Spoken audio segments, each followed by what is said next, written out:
Shamantakas Infraswari, Shamantakas Aurum. Premium 2, 3 and 4 BHK luxurious apartments near Pragati Nagar, Kaman, Bajpalli, Hyderabad.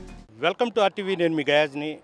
మంత్రివర్యులు సబితా గారు ప్రస్తుతం మనతో ఉన్నారాయనతో మాట్లాడారు. మేడం చెప్పండి, గత 10 రోజుల నుంచి వరదలు వచ్చి గందరగోళం ఉండే పరిస్థితుల్లో చంద్రబాబు నాయుడు ముఖ్యమంత్రి బస్సులోనే ఉంటూ మంత్రివర్యులు మొత్తం పనిచేస్తూ ఒక పక్క కష్టపడుతుంటే మరోపక్క వైఎస్ఆర్సీపీ వాళ్ళు బురద జల్లే కార్యక్రమం చేపడతారు. దాన్ని మీరు ఎలా చూస్తారు? సార్, మేము వాళ్ళ కోసం కాదండి, ఏదైతే చంద్రబాబు నాయుడు గారు అవుతానే ఈ రాష్ట్రానికి దిశ ఉంటుందని సంపూర్ణమైన మెజార్టీ ప్రజలు మాకు చంద్రబాబు నాయుడు గారికి ఎన్డీఏ ప్రభుత్వానికి ఇచ్చారు.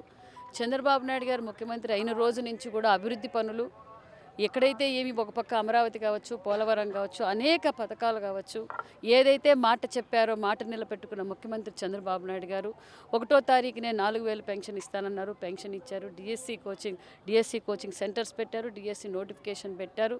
భూచట్టాన్ని రద్దు చేశారు. జగన్ భూచట్టాన్ని రద్దు చేశారు. ఒక పక్క స్కిల్ సక్సెస్ కూడా మొదలయ్యింది. అభివృద్ధి ధ్యేయంగా మేము వెళ్తున్నాం. ఈ విపత్తు రావటం నిజంగా చాలా దురదృష్టకరమనే చెప్పాలి. చాలా చోట్ల చాలా డ్యామేజ్ అయింది.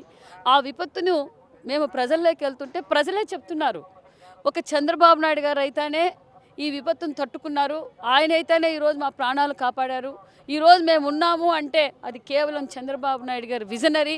ఆయనే స్వయాన కలెక్టరేట్లో వరద మొదలైన రోజు నుంచి స్వయాన చంద్రబాబు నాయుడు గారే కలెక్టరేట్లో 10 రోజులుగా ఒక పక్క మంత్రుల్ని, ఒక పక్క అధికారుల్ని, మిగతా కార్యకర్తలను కావచ్చు, ప్రజలను కావచ్చు అవేర్నెస్ చేస్తూ ఏ నిమిషం ఎక్కడ ఫ్లడ్ పెరిగింది, వాళ్ళని ఏ విధంగా కాపాడుకోవాలి, ఒక పక్క సెంట్రల్ కేంద్రం నుంచి మాట్లాడి బోట్లు తెప్పించడం, హెలికాప్టర్లు తెప్పించడం, డ్రోన్ల ద్వారా ఫుడ్ ఎక్కడైతే అందలేదో అక్కడ డ్రోన్ల ద్వారా ఫుడ్ పంపించడం, హెలికాప్టర్ల ద్వారా ఫుడ్ పంపించడం, స్వయాన మంత్రుల్ని ఒక్కొక్క మంత్రిని ఒక 3 డివిజన్లు పెట్టి ఎమ్మెల్యేలని ఒక పక్క ఎంపీలని ఎప్పటికప్పుడు అలా బోట్ల నుంచి వాళ్ళ ముప్పులో నుంచి తీసుకొచ్చి వాళ్లకు ఒక కేంద్రంగా ఒక షెల్టర్ ఏర్పాటు చేసి కళ్యాణ మండపాల్లో కావచ్చు, సచివాలయాల్లో కావచ్చు ఏర్పాటు చేసి వాళ్ళకి కావాల్సిన వసతులు, ఉదయాన్నే బ్రేక్ఫాస్ట్ దగ్గర నుంచి ఉదయం పాలు, టీ, బిస్కెట్, దానితో పాటు మళ్ళీ బ్రేక్ఫాస్ట్, తర్వాత భోజనం, మళ్ళీ సాయంకాలం పాలు, నీళ్లు అందజేస్తూ రాత్రికి కూడా భోజనం ఏర్పాట్లు. అదేవిధంగా ప్రతి ఈ డివిజన్లో కూడా ఒక సచివాలయంలో మెడికల్ క్యాంపులు పెట్టడం,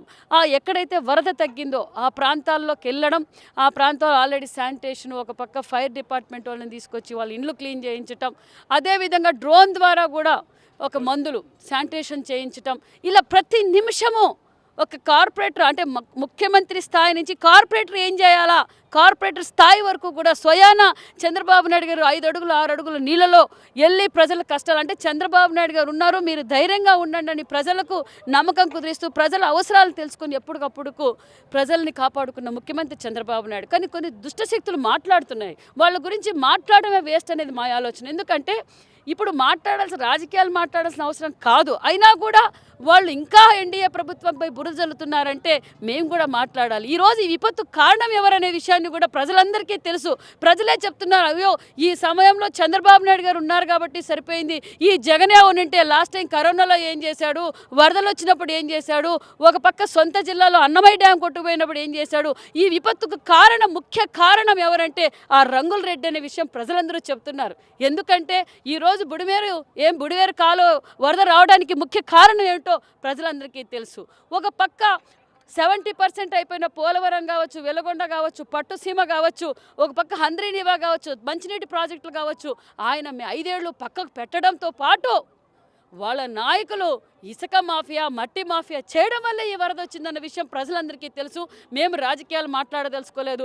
ప్రజలు సంపూర్ణమైన నమ్మకంతో ఉన్నారు. ఇక్కడ ముఖ్యమంత్రి చంద్రబాబు నాయుడు గారు ఉన్నారు కాబట్టి మేము ఈరోజు సేఫ్గా ఉన్నామనే విషయాన్ని కూడా ప్రజలకు అర్థమైంది. అదేవిధంగా మళ్ళీ 17వ తారీఖు మళ్ళీ కూడా ప్రజలు ఏ విధంగా ఇంట్లో ఏవైతే వస్తువులు చెడిపోయాయో ఆ వస్తువుల మీద కూడా చంద్రబాబు నాయుడు గారు స్వయాన ఒక పక్క టీవీ రిపేరు ఏ విధంగా చేయించాలి, వాషింగ్ మిషన్ ఏ విధంగా చేయించాలి, ఇంట్లో వస్తువులు మనం ఏ విధంగా మనం అందించాలన్న విషయాన్ని కూడా చంద్రబాబు నాయుడు గారు సుదీర్ఘంగా చర్చిస్తున్న అధికారులతో.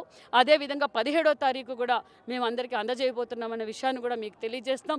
అదేవిధంగా నేను మీడియా ద్వారా ప్రజలందరికీ తెలియజేసేది ఒక్కటే, ఈ కార్యక్రమానికి సహకరించిన ఒక పక్క ముఖ్యమంత్రి గారు, మమ్మల్ని మంత్రులు, ఎమ్మెల్యేలతో పాటు అధికారులు, అన్ని డిపార్ట్మెంట్, సోషల్ మీడియా కావచ్చు, ప్రింట్ మీడియా, ఎలక్ట్రానిక్ మీడియా, ప్రజలు ఎవరైతే మానవతా దృక్పథంతో 270 కోట్ల డబ్బులు కూడా అంటే చందాలు కూడా ఇచ్చారు, విరాళాలు ఇచ్చారు. వారికి కూడా ప్రత్యేకమైన ధన్యవాదాలు. ఈ కూటమి ప్రభుత్వం మొత్తం ఇప్పటికి కూడా అంటే కోలుకోలేని పరిస్థితిలో ఉన్నారు, ప్రజలు చేస్తున్నారు. ఈరోజు జైల్లో ఉన్న అతని అనుచరుని మాజీ ముఖ్యమంత్రి కలవడం ఎలా చూస్తారు మీరు?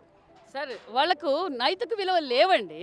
ఈరోజు 4 బోట్లు అక్కడ వచ్చి ఉన్నాయంటే కారణం ఏంటి? ప్రజల్ని ఏం చేయాలనుకుంటున్నాడు ఆయన అన్న విషయం ప్రజలకు అటు నైతిక విలువలు లేవు.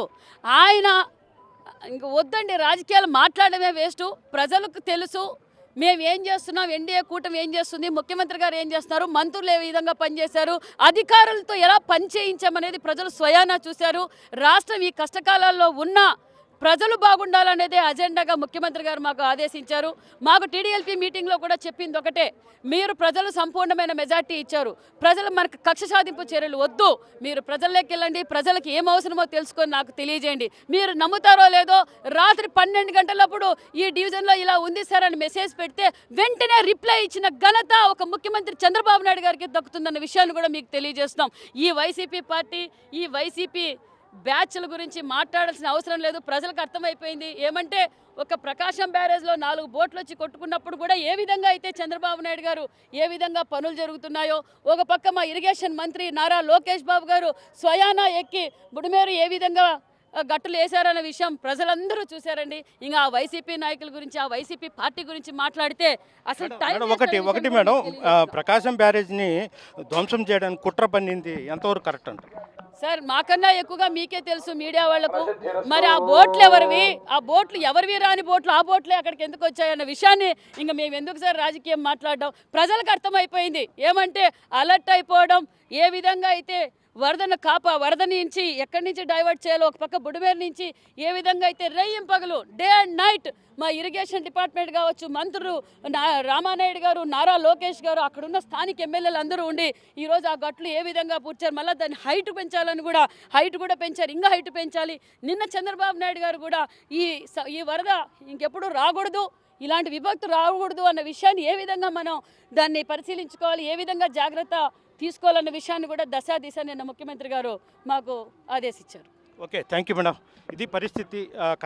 కష్టాల్లో ఉన్న ప్రజల కోసం మేము పనిచేస్తున్నాం, కానీ అనవసరంగా విమర్శించే వాళ్ళు జగన్మోహన్ రెడ్డి గురించి మేము ఏమాత్రం అసలు పట్టించుకోమని కూడా సబితగా చెప్తున్నాం. వీడియో ప్రదీప్తగా RTV విజయవాడ నుంచి. మరిన్ని వీడియోస్ కోసం ఛానల్ సబ్స్క్రైబ్ చేయండి, లేటెస్ట్ అప్డేట్స్ కోసం వాట్సాప్ ఛానల్ ఫాలో చేయండి, అండ్ లింక్ డిస్క్రిప్షన్లో ఉంది.